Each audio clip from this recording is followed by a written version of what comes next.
Hi! For many students, it's difficult to understand the difference between the simple past and the present perfect. The difference between the present perfect and the present perfect progressive can also be challenging. Let's take a closer look at the differences between those three verb tenses. It's easy to confuse the present perfect and the simple past. The main difference is that the simple past usually refers to a specific point in the past, but the present perfect refers to any time before now. Look at these sentences. I studied French 3 years ago.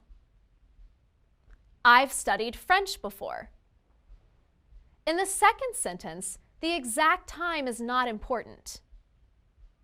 If an action occurred for a length of time, but it ended in the past, we use the simple past to show that it ended. Let's compare two sentences. I lived in New York for 2 years. I've lived in New York for 2 years. The first sentence shows that I do not live in New York now. The simple past indicates that the action ended. The second sentence shows that I still live in New York. The present perfect indicates that the action began in the past and continues now. The present perfect progressive is similar to the present perfect. Both forms can indicate an action began in the past and continues to the present. In fact, sometimes the present perfect and the present perfect progressive have no difference in meaning. This is especially true for activities or situations that happen regularly or habitually, like live, work, teach, study, wear, or play. These sentences have no difference in meaning.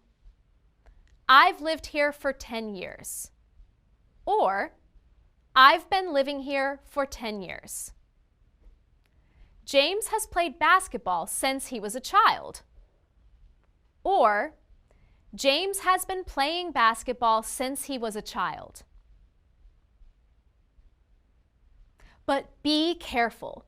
The present perfect and the present perfect progressive do not always have the same meaning. The present perfect progressive makes it clear that the situation continues now. Look at this example. I've been waiting for over an hour. This sentence shows that I am still waiting now. In contrast, the present perfect might indicate that the action has been completed but happened at an unspecified time in the past. So I can say, I don't like that store because it's always very crowded. I've waited for an hour there before. I am not waiting there now, but I used the present perfect because the time is unknown. You've been practicing these verbs a lot. How have you been doing? Has it gotten easier with practice? Great. Keep working. I'll see you again soon.